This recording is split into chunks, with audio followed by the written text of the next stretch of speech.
আগুনে পুরা এফআর টাওয়ারের কয়েকটি ফ্লোরে ছোট বড় ১৯টি ব্যবসা প্রতিষ্ঠানই ক্ষতিগ্রস্ত হয়েছে। তবে এখনই টাকার মোট অঙ্কের ক্ষতির হিসাব দেওয়া সম্ভব নয় বলে জানিয়েছে প্রতিষ্ঠানের কর্মকর্তারা। কর্মীদের হতাহত হওয়াকেই অপূরণীয় ক্ষতি হিসেবে দেখছেন তারা। বিস্তারিত দেখুন শাইমাদুলের প্রতিবেদনে।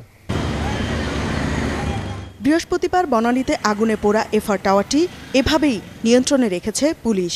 অগ্নি নির্বাপন ও তল্লাশি শেষে শুক্রবার এর দায়িত্ব পুলিশকে বুঝিয়ে দিয়েছে ফায়ার সার্ভিস।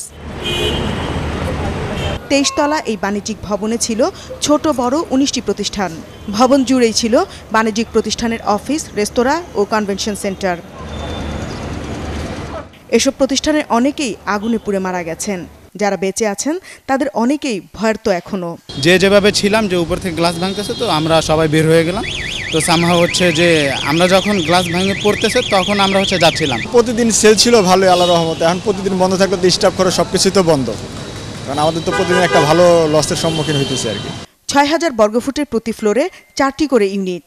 প্রথম 2 তলায় দোকান, তৃতীয় তলায় রোজডেল ব্যাংকুয়েট হল। ভবনের 19টি প্রতিষ্ঠানের মধ্যে ডার্ট গ্রুপ 5টি, কাশেম রাইসেল 3টি আর আমরা টেকনোলজিস 4টি ফ্লোরের মালিক। আমরা গ্রুপের এই কর্মকর্তা বলছেন, ক্ষতি অনেক, তবে পুরো হিসেব এখনই বলা সম্ভব নয়। 9 তলাতে ফ্লোর অফিস ছিল আমাদের, একটা অফিস, ওটা পুরোটাই পুড়ে গেছে।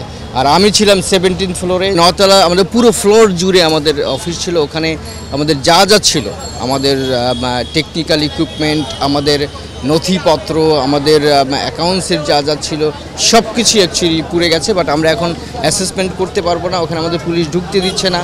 ভবনের জাপানি বাইং হাউসের এই কর্মকর্তা জানালেন, পুলিশের অনুমতি নিয়ে প্রতিষ্ঠানটি দেখে এসেছেন তিনি।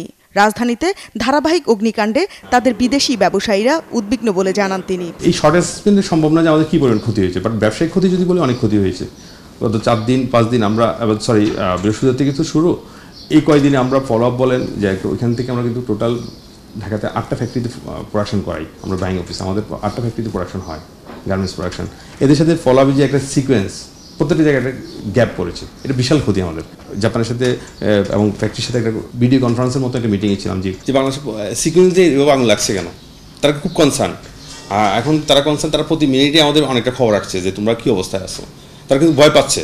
ভবনটির 8ম তলায় textile company Spectra SN Tex, 9ম তলায় এম্পায়ার গ্রুপ, 11 তলায় স্ক্যানওয়েল লজিস্টিক্স, হেরিটেজ এয়ারওয়েজ ও আলপি ওয়ার্ল্ড ইন্টারন্যাশনাল ফ্রেইট ফরওয়ার্ডসের অফিস ছিল।